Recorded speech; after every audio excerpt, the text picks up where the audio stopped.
Do as I say, not as I do. That is such a dad thing to say, isn't it? I mean, yes, moms, we use them occasionally, but today it's all about dads. It's your day today.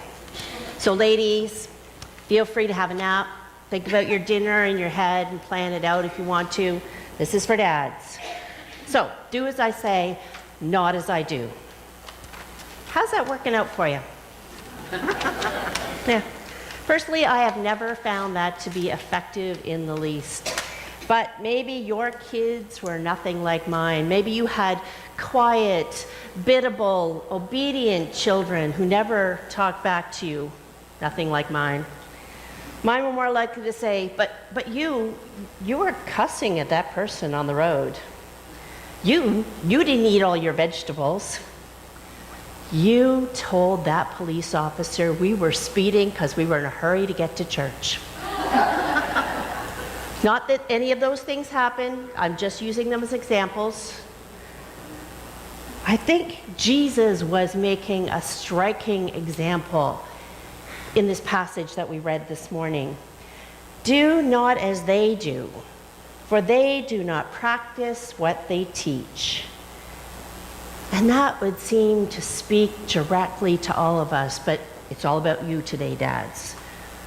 So, dads have an integral part to play in the lives of their children. And sometimes you guys aren't even aware of it.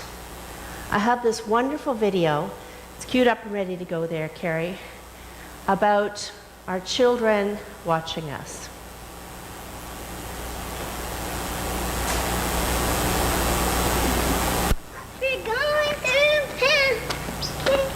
Hey, little bear. Where'd you learn that song? You, Daddy. Oh, you ready to go? Okay.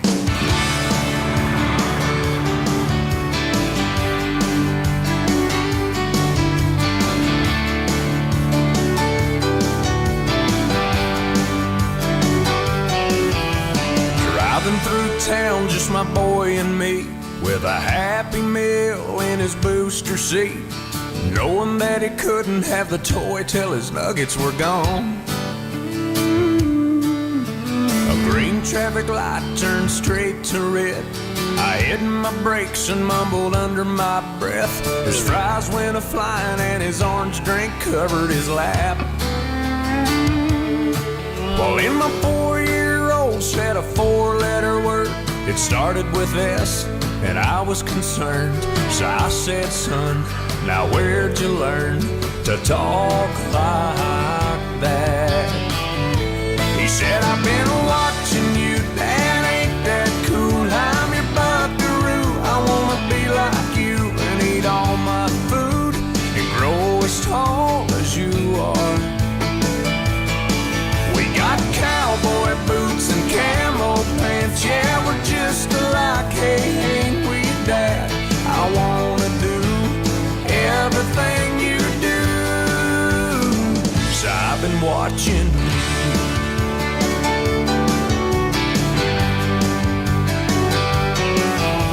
We got back home and I went to the barn. I bowed my head and I prayed real hard. Said, Lord, please help me help my stupid self. Then this side of bedtime later that night, turning on my son Scooby-Doo night light. He crawled out of bed and he got down on his knees. He closed his little eyes, folded his little hands, spoke to God like he was talking to a friend. And I said, son, now where'd you learn to pray like that? He said, I've been watching you, Dad, ain't that cool? I'm your buckaroo, I wanna be like you and eat all my food and grow as tall as you are. We like fixing things and holding Mama's hand, yeah, we're just alike, hey, ain't we, Dad? I wanna do everything you do.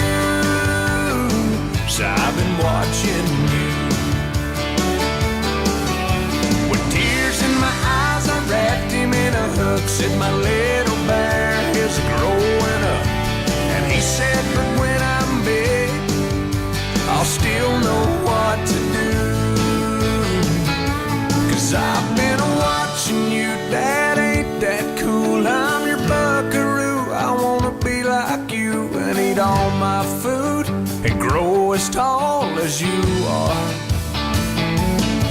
By then I'll be strong as Superman, we'll be just alike, hey, won't we, Dad? When I can do everything you do, 'cause I've been watching you.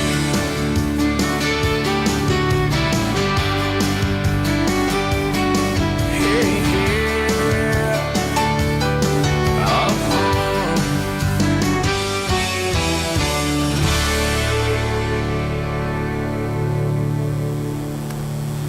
What you do is as important, maybe even more important, than what you say to your children. And so today I want to share with you the kind of dad who I think makes a difference. He's gentle. But we were gentle among you like a nurse tenderly caring for her own children. As you know, we dealt with each one of you like a father with his children, urging and encouraging you and pleading that you lead a life worthy of God. This comes to us from Paul's letter to the Thessalonians. A father's words and his tone should be gentle. The idea that a man has to be gruff and rough is not the example that children need. His touch should be gentle, affectionately hugging his family, holding hands for no other reason than to show love and care. His demeanor should be gentle with his children, with his spouse, with his parents and friends. His care should be evident in his gentleness. I read an excerpt recently about a man who visited his wife, his elderly wife, in a nursing home every single day. He went in and he fed her and gently washed her and combed her hair, and she had no idea who this man was. And one of the nurses said to him, "Why do you do this? She doesn't even know who you are." And he answered, "But I know who she is." A good dad gives of himself, and this is setting a huge example. Are you generous with your children? Not just your money, but your time. Because let me tell you, your time is much more precious than your money with your children. Are you sharing the gifts that God has blessed you with others? Are you showing your sons and daughters the examples of charity? Sometimes even as you write those checks for the church or for charity, we need to explain to our children just what it is we're doing and why we're doing it.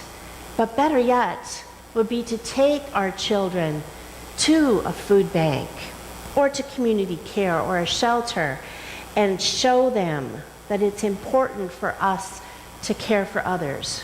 Show Christ to others. Gathering food for others, giving a homeless man just some change. It's not just for show, it's for sharing. It's for educating the next generation. Let me say, when they say to you, "I did it because my dad did it,"